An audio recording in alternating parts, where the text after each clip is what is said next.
Some people say that mass immigration into the United States can help reduce world poverty. Is that true?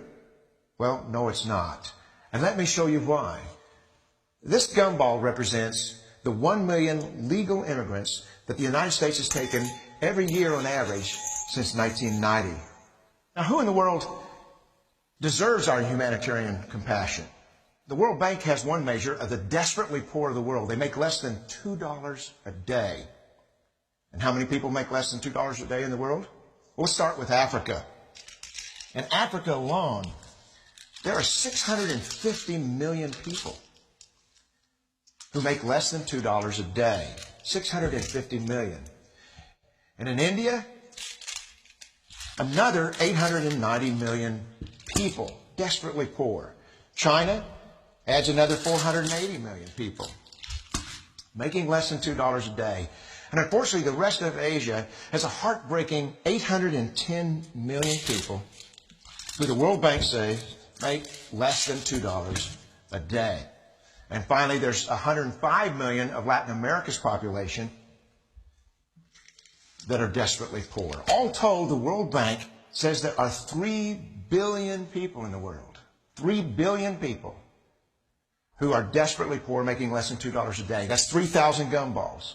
And every year, we take 1 million and suggest that we've somehow made a humanitarian difference.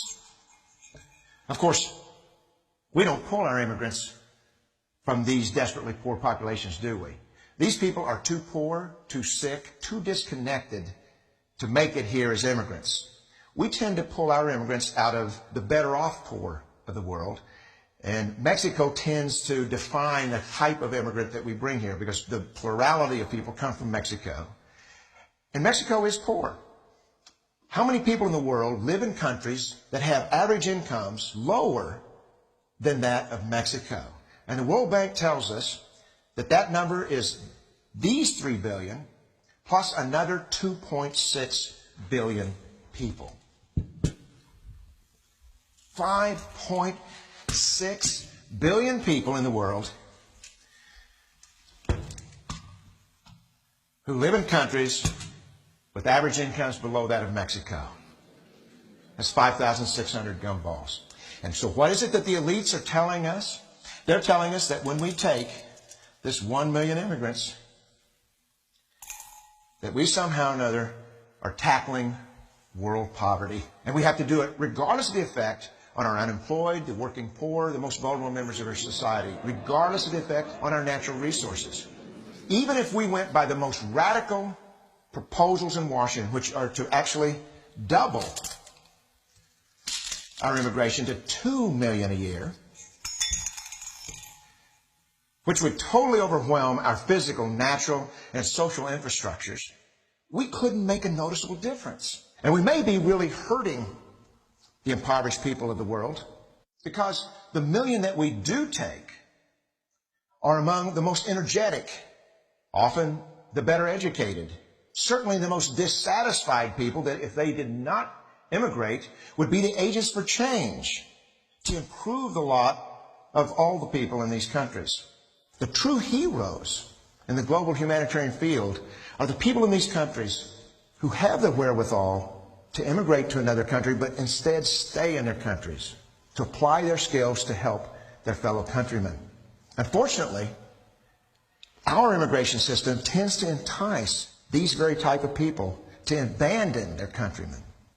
The impossibility of making even a dent is actually worse than it looks here. Because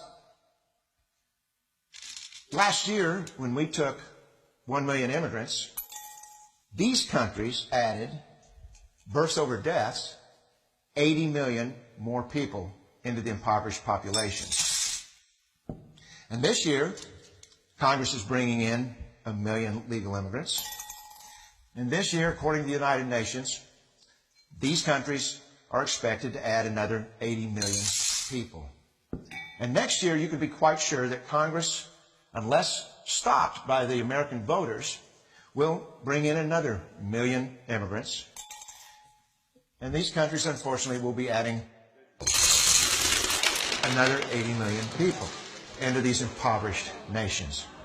We could take 5 million a year, but we'd never get ahead of what's happening in these countries. Not in this century. Don't you see? Immigration can never be an effective or significant way to deal with the suffering people of the world. They have to be helped where they live. 99.9% of them will never be able to immigrate to a rich country. There's no hope for that. They have to bloom where they're planted. The only place that 99.9% of these people can be helped is where they live. Let's help them there.